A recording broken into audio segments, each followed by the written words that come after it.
आजच्या या शोधनिबंध सत्राचे अध्यक्ष आमचे स्नेही प्रोफेसर डॉक्टर अमन बगाडे सर आणि उपस्थित सर्व तत्वज्ञान प्रेमी मित्रांनो, माझ्या शोधनिबंधाचं हे जे शीर्षक आहे ते मनमथ स्वामी यांचे धर्मचिंतन असं आहे. या ठिकाणी आपल्या या अधिवेशनाची मुख्य जी थीम आहे ती संतांचे धर्मचिंतन आहे आणि याला अनुसरून या ठिकाणी मी या मराठवाड्यातले एक संत मनमथ स्वामी यांचं धर्मचिंतन आपल्यासमोर मांडण्याचा प्रयत्न करतो आहे. मराठवाड्यामध्ये बीड नावाचा एक जिल्हा आहे आणि त्या जिल्ह्यामध्ये मनमथ स्वामी होऊन गेलेले आहेत.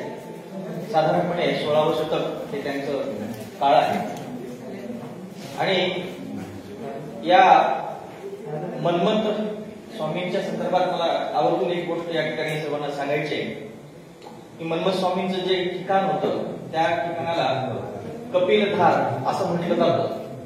याचा संदर्भ आपले जे सांख्यसूत्र काळ आहेत कपिल मुनी त्यांच्याशी आहे.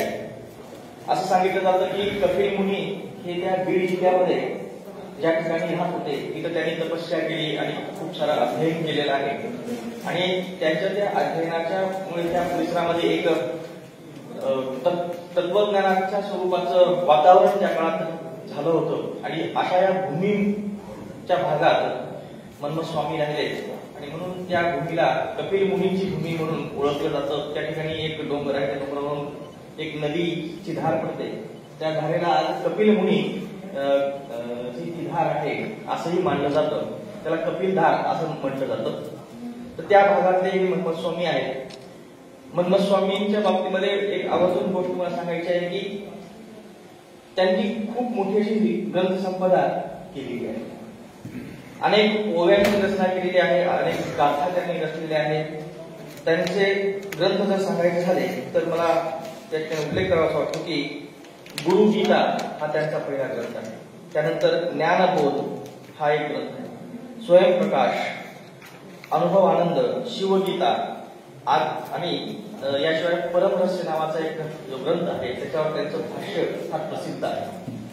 मला या ठिकाणी आवर्जून त्यांच्या स्वयंप्रकाश या ग्रंथाचा उल्लेख यासाठी करायचा आहे की आपण भारतीय तत्वज्ञानाचा अभ्यासक आहोत आणि भारतीय तत्वज्ञानाचा अभ्यास करत असताना आपण वेद, उपनिषद, सूत्रग्रंथ आणि वेदांत अशी जी सगळी जी मांडणी आपण करत असतो या पद्धतीने आपण मुलांनाही शिकवत असतो.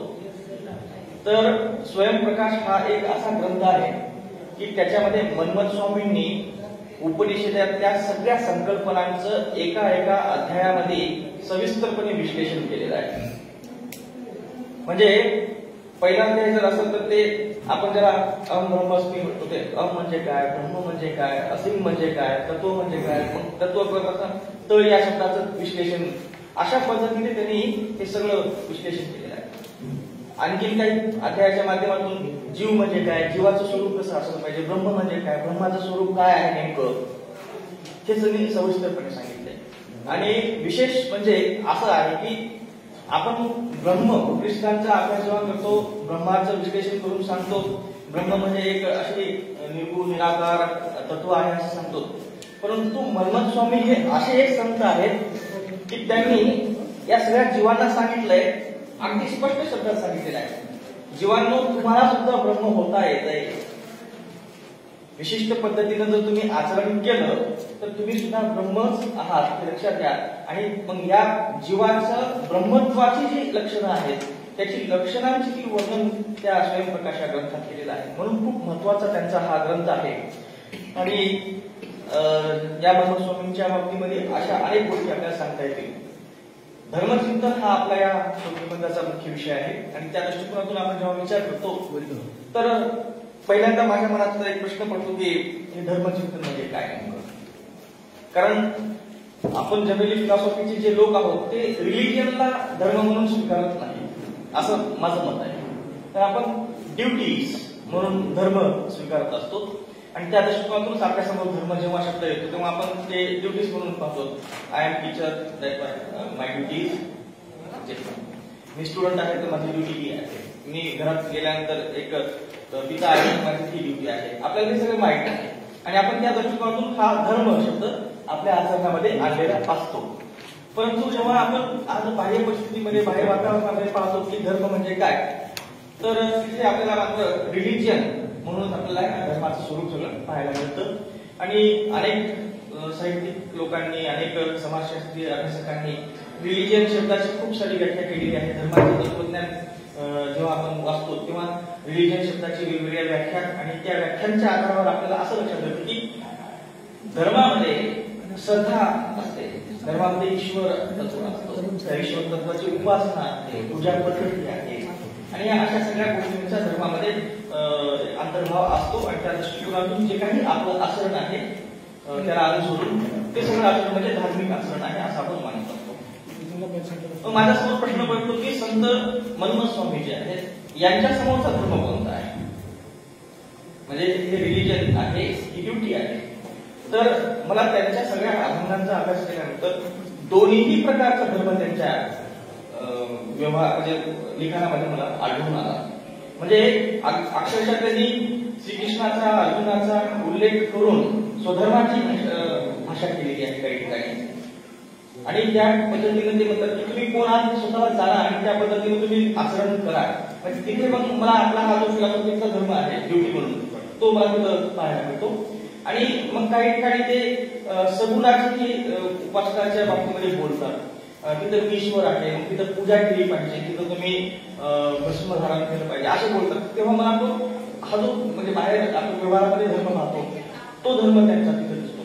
तर अशा दोन्ही पद्धतीनं त्यांनी धर्माच्या बाबतीत म्हणजे रिलिजियनच्या पद्धतीने आपण जर विचार केला तरी त्यांनी धर्माच्या बाबतीत चिंतन केलेलं आहे आणि ड्युटीच्या संदर्भाने विचार केला तरी तिथंही त्यांनी धर्मासंदर्भात चिंतन केलेलं आहे असं मला आढळलं. आणि मग आपल्या इंडियन फिलॉसॉफीमध्ये मी धर्माच्या वेगवेगळ्या जेव्हा व्याख्या पाहतो तर त्याच्यामध्ये आपल्याकडे मीमांसकांनी दिलेली व्याख्या आहे आणि वैशेषिकांनी दिलेली एक व्याख्या आहे ती फार मला भावते. वैशेषिकांनी जी धर्माची व्याख्या केलेली आहे त्याच्यामध्ये अगदी निःश्रेयस आणि अभुत्यय ज्याने सिद्ध होतो तो धर्म आहे असं वैशेषिक सूत्रामध्ये आलेलं आहे. आणि या व्याख्येच्या आधारावर मी जेव्हा मनमथ स्वामींना पाहतो तर मला असं दिसून येतं की मनमथ स्वामींच्या एकंदर अभंगामध्ये ओव्यांमध्ये आणि त्यांच्या आचरणामध्ये सुद्धा त्यांनी निःश्रेयस आणि अभ्युदय या दोन्हीलाही महत्व तितकंच दिलेलं आहे. म्हणजे नुसतं अध्यात्माकडे चला असं म्हणून ते थांबले नाही तर त्यांनी संसारामध्ये सुद्धा कशा पद्धतीने सुखी राहता येईल, आनंदी राहता येईल यासंबंधीचे विचार मांडलेले आहेत. आणि याबरोबर ते वैशेषिकांची जी धर्माची व्याख्या आहे ती मनमथ स्वामींच्या त्या सगळ्या एकंदर साहित्याच्या संदर्भाने आणि आचरणाच्या संदर्भाने विचार केल्यावर ती फिट बसते असं मला वाटतं. मग आता नेमकं काय केलंय मनमथ स्वामींनी हा या ठिकाणचा प्रश्न आहे. तर आध्यात्मिक आणि व्यवहारिक या दोन्ही दृष्टिकोनातून मनमथ स्वामींचं चिंतन आहे आणि ते त्यांचं चिंतन म्हणजेच खऱ्या अर्थानं धर्मचिंतन आहे असं मला वाटतं. आता धर्मचिंतन म्हणत असताना आपल्याला वेगवेगळे धर्म पाहायला मिळतात, वेगवेगळे संप्रदाय पाहायला मिळतात. मग संतांच्या बाबतीमध्ये आपण एक लक्ष घेतलं पाहिजे किंवा ते स्वीकारलं पाहिजे की संतांनी संप्रदायाची निवड केलेली आहे. काही संतांनी वारकरी संप्रदायाची निवड करून त्याला विकसित केलेलं आहे, काही नाथ संप्रदाय स्वीकारलेला आहे आणि काही मग शैव संप्रदाय स्वीकारलेले. तर अशा या सगळ्या या संतांच्या परंपरेमध्ये मनमथ स्वामी यांनी शिवतत्वाचा पुरस्कार केल्यामुळे ते शैव संप्रदायाचा पुरस्कार करणारे आहेत असं दिसून येतं. आणि त्याच आधारावर म्हणजे हे 15-16 शतक जर आपण महाराष्ट्राच्या इतिहासाच्या दृष्टिकोनातून लक्षात घेतलं तर विचार करण्यासारखी गोष्ट अशी आहे की त्या काळामध्ये असं साहित्याची निर्मिती करणं थोडं कठीण होतं आणि जर केलं तर ते टिकवून ठेवणं तेही कठीण होतं. कारण तो काळ असा होता की नवीन सृजनशीलतेला कुठपर्यंत स्थान मिळत याची शाश्वती नव्हती. आणि अशा या काळामध्ये इथे शैव परंपरेला अनुसरून मनमथ स्वामी नावाच्या या संतांनी शिवतत्वाचा पुरस्कार केला, त्याच्यावर साहित्य निर्मिती केलेली आहे. आणि त्या दृष्टिकोनातून विचार केला तर ते फार म्हणजे खूप मोठं काम होतं असं मला वाटतं. तर आपला विषय जो आहे तो धर्मचिंतन. तर धर्मचिंतनामध्ये त्यांनी प्रामुख्याने अध्यात्म आणि व्यवहार या दोन्ही गोष्टीला तितकंच महत्व दिलेलं आहे. आध्यात्मिक दृष्टिकोनातून विचार करत असताना त्यांनी शिवतत्वाचा पुरस्कार केलाय. आता हे शिवतत्व नेमकं काय आहे? म्हणजे जसं उपनिषदांमध्ये आपण ब्रह्मतत्व पाहतो तसंच ते आहे का? तर हो, ते तसंच आहे असं म्हणायला हरकत नाही. फरक असा आहे की ब्रह्मतत्वाचा आपण अभ्यास करत असताना ब्रह्माने ज्या विश्वाची निर्मिती केलेली आहे ती मायेला सोबत घेऊन केलेली आहे असं समजतो आपण, परंतु मायेचा निरसन होतो. ज्ञानाच्या नंतर माया निरसन पावते असं आपण मानतो. परंतु या ठिकाणी शिवतत्वाचा अभ्यास करत असताना मनस्वामींचाही एकंदर जो भाव होता तो भाव असा की हे शिवतत्व जे आहे ते शक्तियुक्त आहे. म्हणजे शक्तीशिवाय शिवाचा अस्तित्व नाही. आणि शिव या जगाची निर्मिती करताना सुद्धा त्या शक्तीला सोबत घेऊनच या जगाची रचना करतात. आणि हे वैशिष्ट्यपूर्ण बाब शैव परंपरेमध्ये मला दिसून आले. आणि त्याच भूमिकेला अनुसरून मग शिवाचं जे मनस्वामी विश्लेषण करतात त्याच्यामध्ये म्हणतात ते शिव कसा आहे, तर तो सगुण आहे, तो निर्गुण आहे, तो परिपूर्ण आहे, तो अविनाशी आहे. आणि हे सगळं जे शिवाचं जे रूप आहे या शिवाच्याच मुळे हे सगळं विश्व बनलेलं आहे असं नाही. म्हणजे आपण सत्ताशास्त्रीय दृष्टिकोनातून जेव्हा विचार करतो की सत्ता कशाची आहे तर ती शिवाची आहे. आणखी सत्य काय आहे तर ते शिवतत्व आहे. मग या शिवानेच या जगाची निर्मिती केली आहे. तर हे जगाची निर्मिती करत असताना शिवाच्या संदर्भामध्ये मला एक असा अनुभव आला. मी काही आगमांचा अभ्यास मध्यंतरी केला. तर आगमामध्ये जसं वेदांमध्ये शिवाचा उल्लेख नाही परंतु रुद्राचा उल्लेख आहे, मात्र आगमांमध्ये शिवाचा अनेक ठिकाणी उल्लेख आहे. त्या ठिकाणी शिवाला आणखी इतरही काही नावाने जसे की पशुपती म्हटलेलं आहे, माहेश्वर म्हटलेलं आहे, अशा अनेक नाव त्या ठिकाणी शिवाला आहे. त्या आगम परंपरेचाच जे साहित्य आहे आगम परंपरेला अनुसरून त्यापैकी एका साहित्यामध्ये मी वाचलं लिंगमेव परब्रह्म तस्य नाम चराचरम. लिंगमेव परब्रह्म तस्य नाम चराचरम म्हणजे लिंग हेच परब्रह्म आहे. आणि म्हणजे परब्रह्म हे चर आणि अचरामध्ये आपल्याला दिसून येत असतं. म्हणजे ती विश्व आहे खऱ्या अर्थानं. त्याला विश्व म्हणतो, हे एक्सटर्नल वर्ल्ड म्हणतो आपण, इंटरनल वर्ल्ड म्हणतो. हे सगळं हे जे विश्व आहे हे सगळं चर आणि चर आहे, तेच ब्रह्म आहे, तेच काय आहे ती लिंग आहे. म्हणजे लिंग जे तत्व आहे ते मनस्वामींच्या या सगळ्या फिलॉसॉफीमध्ये खूप महत्वाचं एक तत्व आहे. म्हणजे शिवाला त्यांनी लिंग स्वरूपात म्हटलेलं आहे. म्हणजे जेव्हा विश्वाला आपण पाहतो ते लिंग स्वरूप आहे. काही ठिकाणी लिंग हे महालिंग आहे असं म्हटलेलं आहे. महालिंग म्हटलं की मग तिथं त्यांचं विश्लेषण करताना आणखी ठिकाणी काही गोव्यांमध्ये ते सांगून जातात की कर्ता भोक्ता प्रकाशक आहे. पहा किती म्हणजे लिंग कसं आहे, तो ते कर्ताही आहे, तो भोक्ताही आहे आणि मी हे सगळं केलेलं आहे, मी हे सगळं भोगलेलं आहे असं जे सांगणार काय आहे तेही प्रकाशक आहे.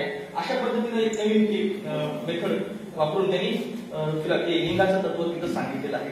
तर हे लिंग रूपात जेव्हा शिवाचं आपण वर्णन करतो तर ते मनस्वामींनी काय म्हणलंय, लिंग बोली वेद बोले, लिंग चाली सूर्य चाले, लिंग आपने वायू हले, ऐसे पुराणी बोली, लिंग रचिल्या विश्व रचे, लिंग खचिल्या सर्व खचे, स्थिती नदवी तो साचे, तया आज्ञे सर्व नाचे. म्हणजे शिवतत्व हे लिंग रूपात जेव्हा ते पाहतात आणि त्या लिंगाच्या माध्यमातून सगळ्या विश्वाचं कर्ता धर्ता जे आहे ते लिंग आहे म्हणजे शिव आहे. अशा पद्धतीने ते आध्यात्मिक दृष्टिकोनातून शिवतत्वाचं अशी मांडणी करतात. आता दुसरा भाग त्यांच्या फिलॉसॉफीचा जो व्यवहारिक भाग आहे. व्यवहारामध्ये नेमकं काय, व्यवहारामध्ये नेमकं म्हणजे संसार. आणि हा संसार म्हटलं की तिथं धर्म आलं, अर्थ आलं, काम आलं, त्या सगळ्या जे आपले व्हॅल्यूज आहेत ते सगळे त्या संसाराशी बांधलेले आहेत. म्हणजे एकटा जर माणूस असेल जे निसंसारी आहे त्याच्यासाठी तर काय धर्म नाही, काम नाही, अर्थ नाही, मोक्ष नाही, काही नाही. कारण शंकराचार्यांचा आपण निर्वाणाष्टकम पाहतो, मला आई नाही, पिता नाही, मला जन्म नाही, मृत्यू नाही. आपण शंकराचार्य नाही कोणासाठी, परंतु जो शिवओम आहे त्याच्यासाठी. शंकराचार्य सांगतात की जो शिवओम आहे त्याच्यासाठी हे काही नाही, परंतु जो संसार आहे त्याच्यासाठी मात्र काम आहे, धंदा आहे, मुलं आहे, बायको आहे, व्यवसाय आहे, सगळं आहे. मग अशा या संसारिक लोकांनी नेमकं कसं वागतो, कारण संसार संबंधी चिंतन म्हणजे एका अर्थानं धर्मचिंतन आहे. आणि धर्मचिंतन का आहे, कारण वैशेषिकांनी धर्माची जी व्याख्या केली आहे त्याच्यामध्ये अभ्युदय जो शब्द आहे त्याला आपण जर इंटरडिसिप्लिन आपलं घेतला, आपण पर्स्पेक्टिव्ह घेतला तर तो संसाराशी संबंधित आहे. संसारामध्ये सुखी होणं, संसारामध्ये आनंदित राहणं हाच खऱ्या अर्थानं काय आहे, अभ्युदय आहे. आणि या अभ्युदय जर मिळवायचं असेल तर संसारासंदर्भात आपण चिंतन केलं पाहिजे हे मनमथ स्वामींना वाटतं. आणि म्हणून संसारासंबंधीचं त्यांचं चिंतन म्हणजे एका अर्थानं हे धर्माचंच चिंतन आहे हे आपण या ठिकाणी लक्षात घेतलं पाहिजे. संसारामध्ये आज आपण काय पाहतो ते प्रॉब्लेम्स लक्षात येतात आपल्याला. चिंतन करत असताना नुसतं संसार असा आहे कसा आहे नाही करता, या संसारामध्ये काय प्रॉब्लेम्स काय चालू आहे, का आल्या त्या प्रॉब्लेम्स याचाही आपल्याला विचार करावा लागेल. आणि तिथे प्रामुख्याने जेव्हा आपण समाजशास्त्राची काही पुस्तके वाचली आणि तिथे विवाहाच्या काही व्याख्याने वाचले, विवाह का करतो हा खूप मूलभूत असा प्रश्न अगदी आपण आपल्या प्रामाणिकपणे मनाला जर विचारला तर त्याचं उत्तर तुम्हाला जे भेटेल ना ते हसू येईल आपल्याला. आपण विवाह का करतो तर ह्या सगळ्या म्हणजे त्याच्या ही सगळी गोष्टी म्हणजे अभ्यास करत असताना तुम्हाला सिग्मंड फ्रायड तितकाच डोक्यात ठेवावा लागतो. तर तुम्हाला ते हसू येते उत्तर आल्यानंतर. आपण मॅक्सिमम लोक म्हणजे एक वयामध्ये आल्यानंतर आणि ते आपल्या काम प्रवृत्तीला पूर्ण करण्यासाठी म्हणून विवाह करतो हे सत्य आहे. आणि जर आपल्या इंडियन ट्रेडिशनल मध्ये व्हॅल्यूज मध्ये आपण जर धर्म, अर्थ, काम आणि मोक्ष हे जे आणि हे सगळे व्हॅल्यूज पाहिले, कामाला महत्व दिलंच नाही. म्हणजे विदाऊट तुमचं संसार ह्या लाईफ शिवाय तुम्हाला मोक्षही नाही, तरी सत्य आहे की आपण स्वीकारलं पाहिजे. परंतु इथं त्याचा अर्थ असा होत नाही, बस त्याचा अर्थ असा होत नाही की आपण त्याच्यामध्ये सगळं रत राहिलं पाहिजे. तर या संदर्भात सुद्धा मनमथ स्वामींनी खूप सुंदर अशा काही गोष्टी सांगितल्या की काम प्रवृत्तीला आपण बळी पडू नये, आपण त्याच्यातून बाहेर पडणार म्हणजे ते जरी नेसेसरी असलं तरी आपण त्याला बळी पडता कामा नये, त्याच्यामध्येच आपण रत होता कामा नये असं त्यांचं म्हणणं आहे. आणि या पद्धतीने ते सांसारिक लोकांना एक उपदेश देतात, ज्यासी वैराग्य नसले स्थिरता हृदयी ह चिंता. म्हणजे आपण थोडंसं वैराग्याचंही पालन केलं पाहिजे असा उपदेश ते या ठिकाणी देतात. का देतात, कारण त्यांनी पाहिलेलं आहे, कामी नडिले जनाला अंतर पडे परमार्थाला, कामे केले देशोधडी फिरवी संसार बोधडी, कामे नडिले थोरासी इतरांची गती कैसे असं ते म्हणतात. आणि म्हणून त्यांनी वैराग्याचा इथं उपदेश सांसारिक लोकांना केलेला आहे. त्यांचं नीतिशास्त्र खूप महत्वाचं आहे. म्हणजे आपल्याकडे सत्य, अहिंसा, अस्तेय, ब्रह्मचर्य, अपरिग्रह हे आपण सगळी व्हॅल्यूज सांगत असतो. परंतु मनमथ स्वामींच्या अनेक उभ्यांमधून मला त्यांनी ज्ञान प्राप्त केलं पाहिजे, परंतु त्या ज्ञानाचा गर्व धरता कामा नये, आपण लोभ धरता कामा नये, आपण परस्त्री आणि परधन याविषयी मोह धरता कामा नये. आपण वारंवार आपल्या इच्छा ज्या आहेत त्या सातत्याने पूर्ण करण्यासाठी खूप प्रयत्न करतो, परंतु इच्छांनाही मर्यादित ठेवलं पाहिजे. आपण कोणाची कधीही निंदा करू नये, कोणालाही काही टोमणे मारून बोलू नये, कुठल्याही गोष्टीचा अभिमान बाळगू नये.